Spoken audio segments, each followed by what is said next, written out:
good evening or morning or whatever it is, wherever you are, ladies and gentlemen. Uh, this is my first video blog. I've decided to start doing this in order to, I guess, kind of like, I don't know, help me keep a record of what I'm doing here and keep track of what I'm doing on my research, and because I hate writing stuff down, so you never see me writing notes or anything like that. This is the best I can do as far as that goes.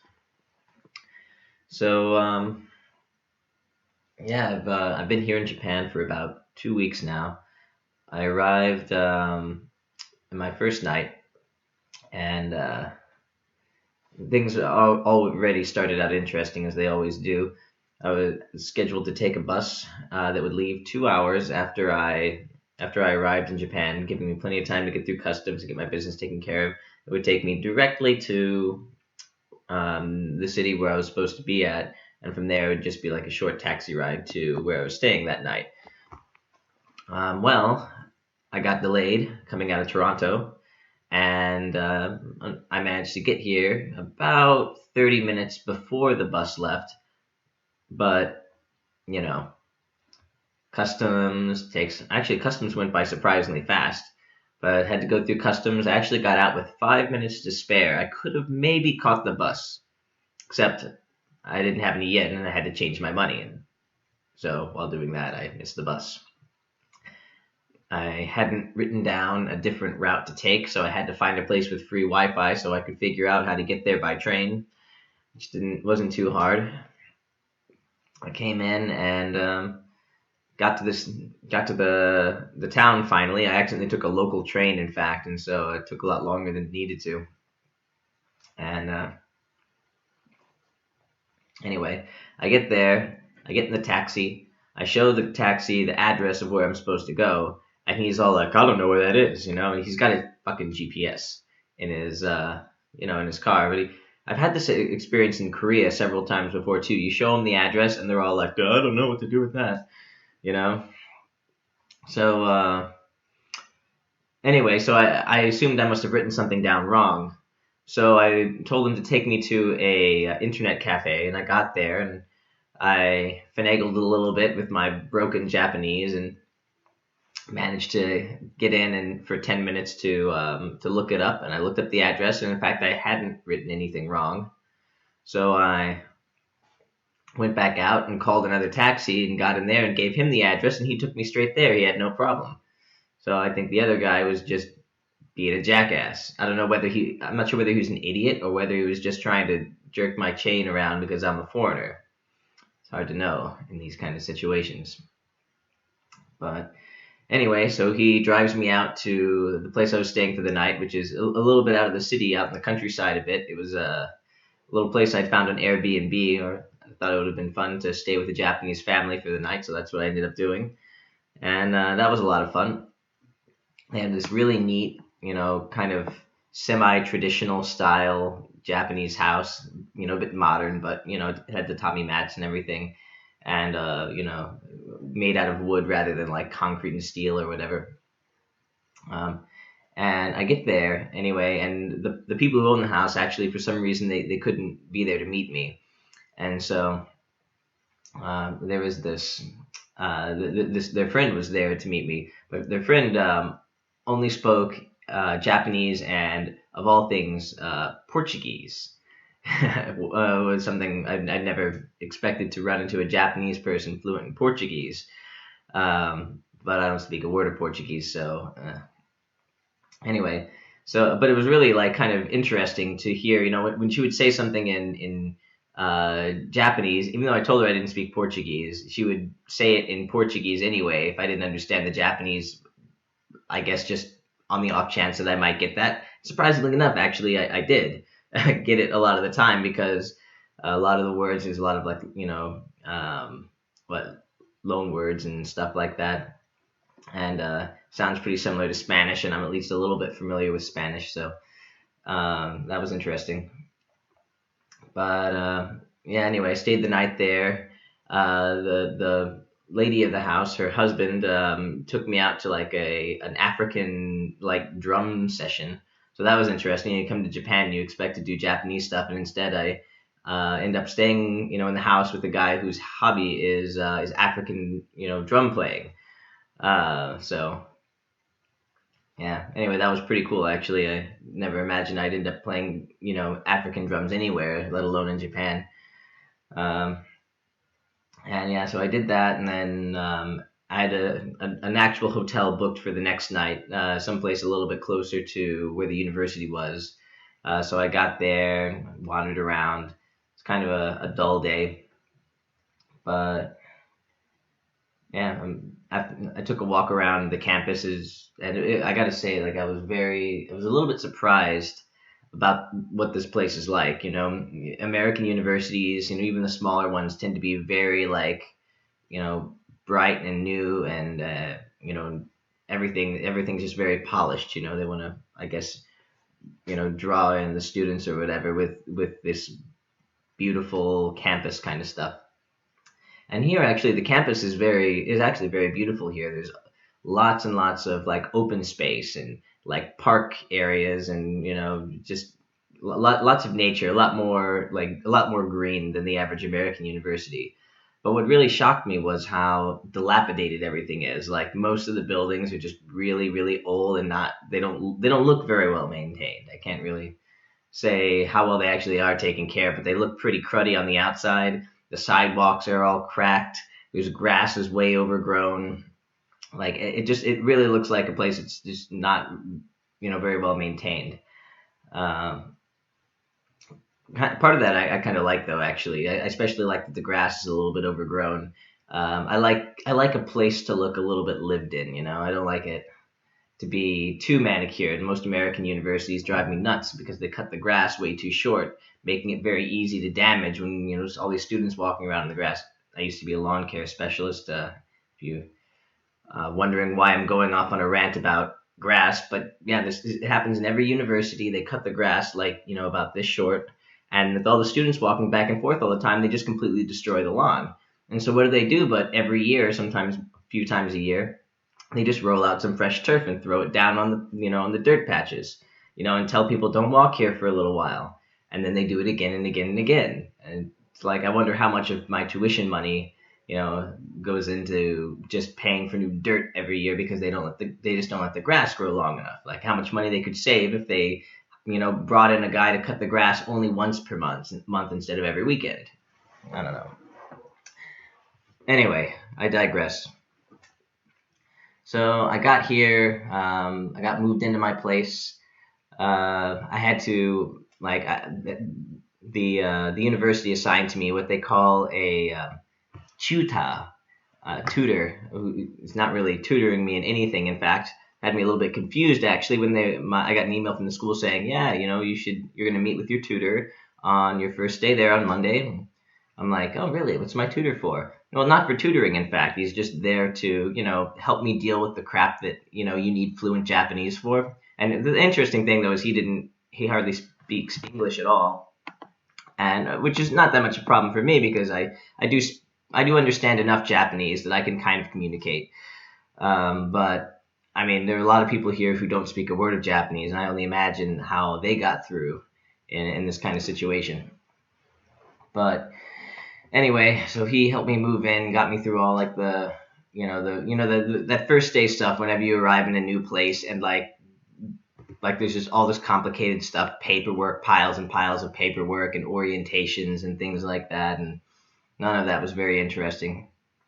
When I got through all that, I met my advisor here, who doesn't really know a lot about my topic. I was assigned, I don't know how I was assigned to him, but he studies modern like international relations, and I study historical international relations, as in like hundreds of years ago.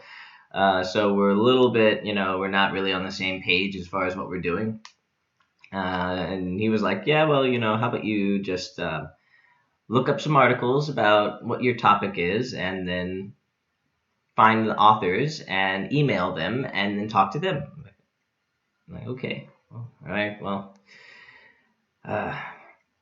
So that's going to be interesting. At some point, I'm going to have to email a random Japanese scholar and be all like, hey, so what should I do? I haven't gotten around to that though because I came across another difficulty. This is where I'm getting into my research. I've found my topic, by the way, is this war called the Injin War. If you've never heard of it, it's interesting. You should read up on it. There's a pretty good book by Samuel Hawley. It's limited. It's based all on English language sources, so you can't take you have to take everything in it as a grain of salt. But it's a pretty good like overall general narrative of the war, and pretty exciting to read. It reads kind of like a novel.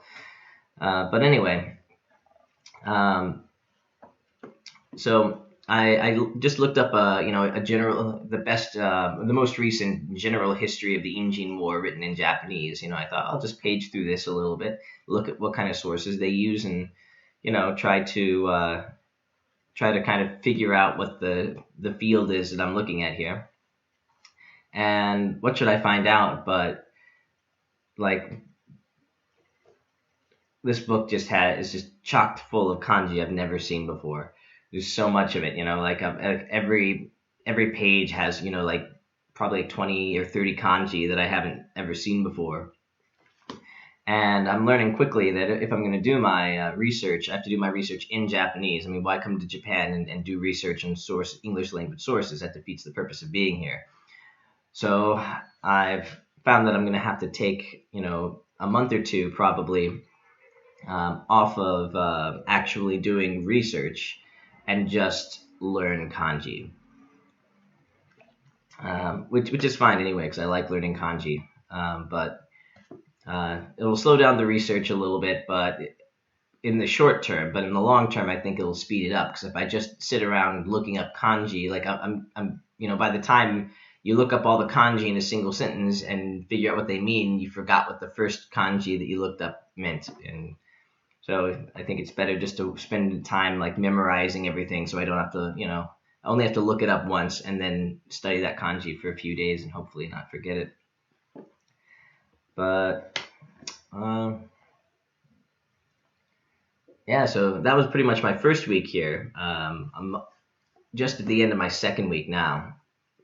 A week I spent, just looking at kanji mostly, spending every day at the library, being pretty bored, I gotta say. I haven't really, except I'm a research student here. I don't take classes, so I don't actually interact with people very much, and it's pretty boring. I guess not really boring. I actually enjoy what I'm doing, but it's a little bit lonely, But finally, by the end of the week, even though I don't take official classes, I don't get credit, but I can sit in on classes, audit classes. And so I'm auditing an advanced Korean class every Friday. So I got there on Friday, and I, got to meet. There's only one other student in the class, in fact. So I got to meet someone there, and that was nice. And then that night, that was last night actually. There was a language exchange club on campus that I went to, and there's a ton of people there, and I got to, make a lot of friends. Well, maybe make a lot of friends. It's kind of hard to know at this point, right? You don't know whether I'm actually gonna end up hanging out with any of these people. But anyway, I met a lot of people, and so now hopefully, I'll be able to like snag someone every few days to go out and have a beer or something like that, so we don't get too, you need a little bit of society, even a kind of a like a what's the right word?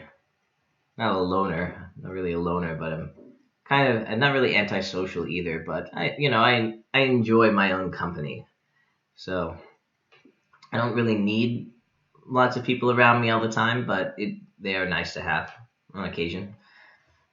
So hopefully this will be good.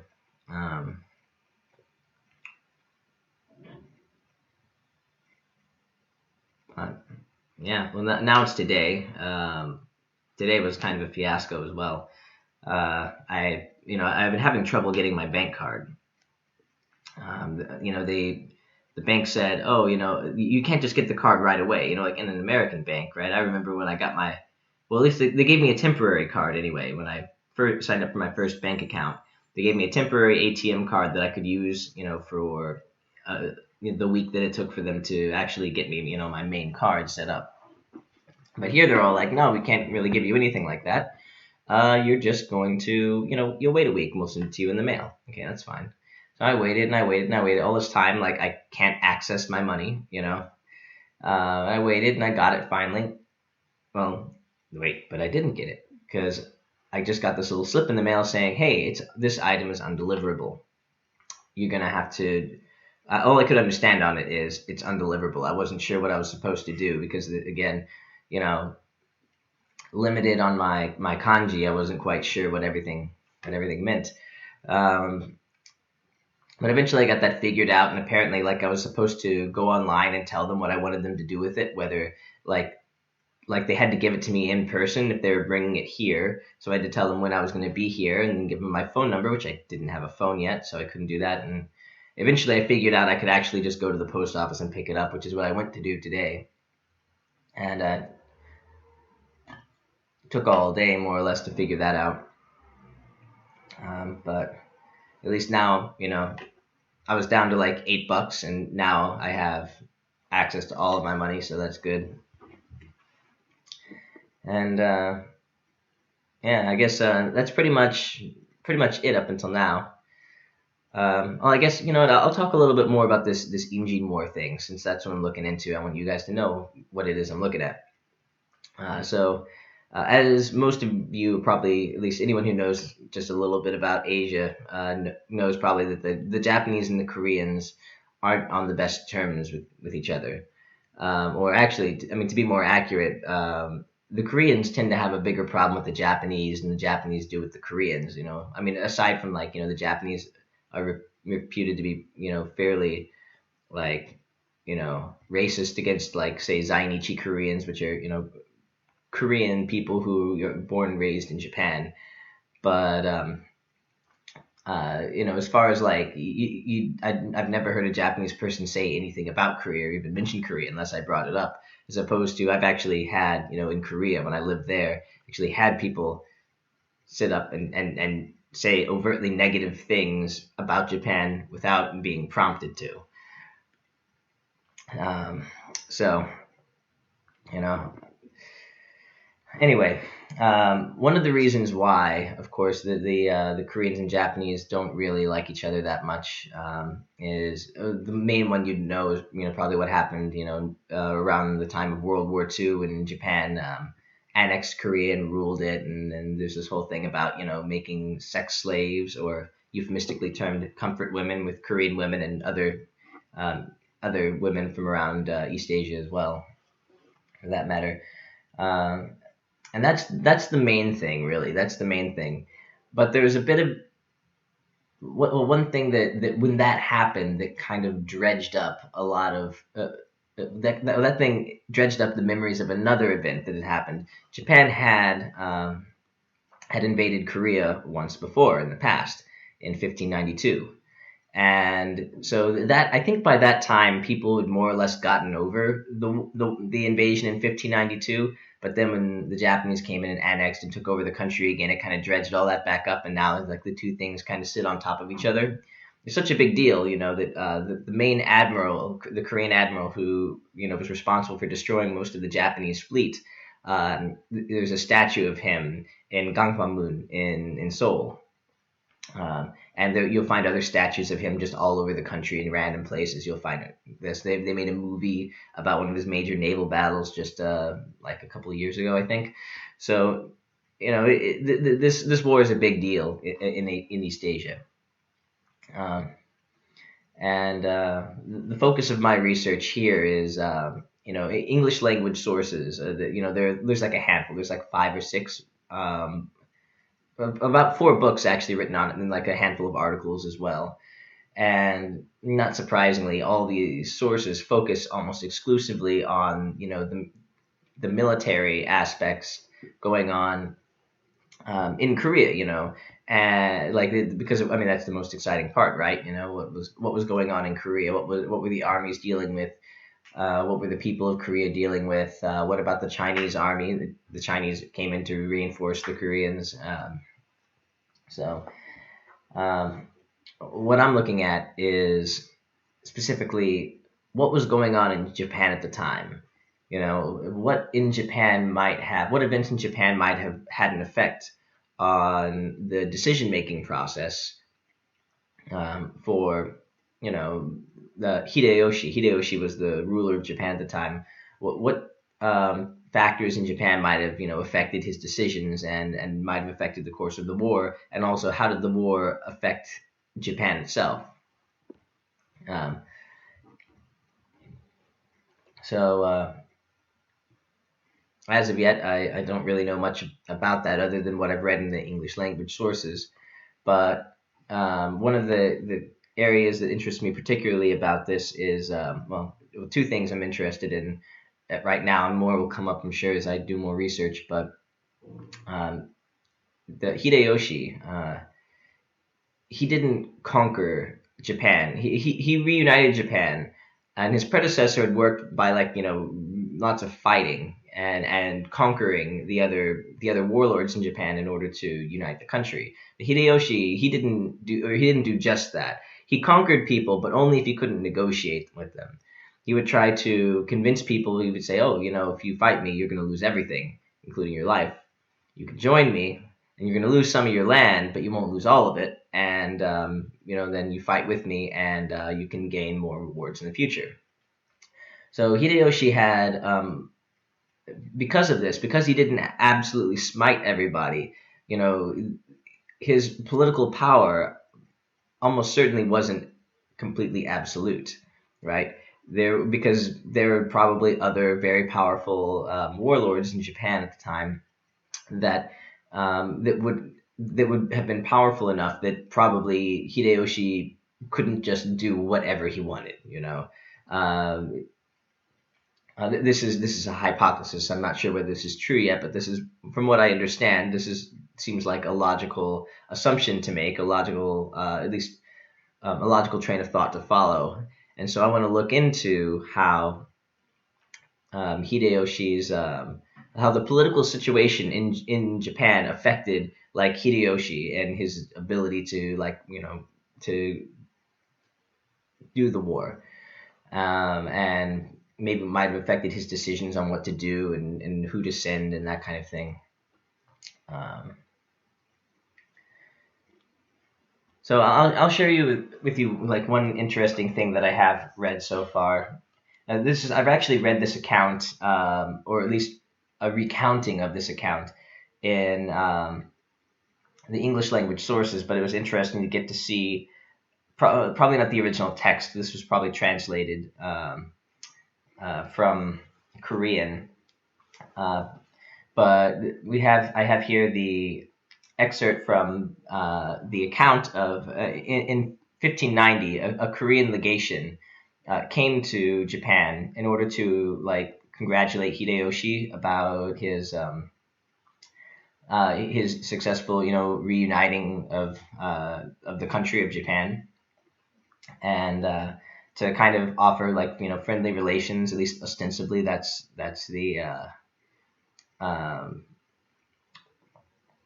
what it's about. It might have been more, at least according to this source here. The author is saying that, it's clear from the language of the letter that the King of Korea sent to Japan that it was about, congratulating him and offering friendship and things like that. But there's probably, that was just a pretext, maybe, for getting a look and seeing, like, what this new united country was like. I don't know. Again, it's unconfirmed, but you kind of got to be critical whenever you're dealing with sources. You can't just look at them and take them exactly, for what the words in them say. But anyway, so there's one of the then, I guess you call him the Prime Minister of Korea. Not really a prime minister. His title was like, what, Yonggi-jong. Yu Sung-young, he writes an account of this. That was interesting. He wasn't there, in fact, so I'm not entirely sure, like, where I guess he talked to the people who were on the legation, and then they told him, and he wrote this down. But anyway, this I'm going to be translating this on the fly, so bear with me a little bit if the wording is a little bit funny. But it says something like, Hideyoshi. His appearance is small, and his complexion is black. And other than that, there's no other prominent features. Um, if he just barely awakes, with a gleam in his eye, he'll shoot a person, so they say. Mm, with 3 chairs prepared, facing to the south, in a small alcove, Hideyoshi sat, wearing a sabo. A sabo is a type of court hat that was worn in East Asia at the time. Wearing a sabo with numerous ministers around him. Um, see, our legation, he summoned our legation and made us sit before him. And without any ceremonial materials prepared, he just put before us a one table, and on the table there was ripened mochi, one plate of ripened mochi. I assume that means it's kind of like maybe fermented or something like that. And in like earthenware containers, they bring out some sake, like plain sake, and also what they call nigori, which is like unrefined sake, which I assume is maybe a little bit cloudy. I'm not sure exactly what constitutes nigori, how it's different from regular sake. But anyway, so then after they finished the formalities, and then they presented their like credentials, I guess, to prove they're from the Korean court or whatever. And those get passed around, and they stop. And then let me see here. Where was I? Yeah, right. Okay, and then it says without doing the Haishu Shusaku, which Haishu Shusaku refers to let's see, it's like it's basically like an opening formality or something like that. It's basically the Haishu is like a sort of bow where you put your hands together and do something like that, and the Shusaku is like drinking together basically. So even without doing that, after a short time, like Hideyoshi, just suddenly he gets up and he goes inside, to the inner part of the building where they're at, and everyone else who's just in their seats, they're just they just don't move, and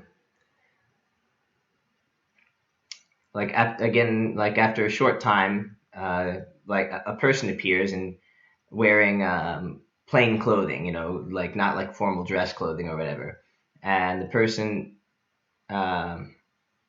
is like holding like a little baby, like wrapped up, in his arms or whatever, and just starts, walking around the ceremony hall or whatever they're at, and people, they're looking at it and they suddenly realize this is Hideyoshi, right? Hideyoshi, this leader, is supposed to be like in this very formal position, and now he's walking around carrying this baby, which is actually his son, who he, his baby son, who's like really, he's a kind of an old guy at this time, so this is his heir, so he's really happy about having this kid, and anyway, so everyone else is just sitting there, and Hideyoshi like summons a person, summons a musician, or some musicians. I'm not sure if it's plural or not. It's hard to tell in Japanese because they don't really mark that the way we do in English. Anyway, and so they come and they start playing music like really like energetically, and Hideyoshi listens to this, and then suddenly like the baby just basically pisses on his cloak or whatever it is he's wearing, and Hideyoshi just laughs. He just laughs and calls a servant, and the one woman, the servant, a woman, comes over, and yeah, he like calls her, and she runs over, and she takes the baby, and there's something here like I don't recognize this verb. I tried looking up, I couldn't find it, but the object of the verb is like another cloak, so I assume she brought him another cloak. But anyway, then everyone else like just um, like they just take care of everything like by themselves. They or what's the word, like they're playing. They're basically enjoying themselves on their own without like again adhering to any formalities or whatever. This is of course not well received by the Korean court. They think that like Hideyoshi is really, I forget what this word means exactly, but kind of like arrogant, I guess is I guess would be like probably the meaning of it. Um, and so the legation excuses themselves and they leave. They say that after that, they never saw Hideyoshi a second time. So that was it. Now the English accounts that I've read say that the Koreans were very appalled by Hideyoshi's behavior, for not following the formalities or whatnot. But I don't know. I don't really get. I mean, they do say that that he was like being, I forget the word, like arrogant or whatever the word meant, that I forgot how to translate here. But I didn't get like an extreme sense from the word of like being appalled. Like the English language sources that I read really claimed that like this was like a really big deal, like a really appalling thing the way Hideyoshi was behaving. At least that's how the Koreans saw it. But I don't get that sense from the source that I just looked at there. So of course, it's kind of hard to judge tone when you're dealing with an account that was written, 500 years ago or something like that. Some things get lost in translation over time. But anyway, so that's what I've done so far. Um, that's the end of my first video blog, and hopefully I'm going to keep doing this, at least like once a week from here on out.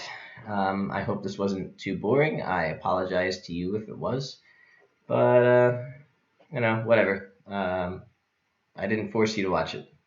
All right, peace.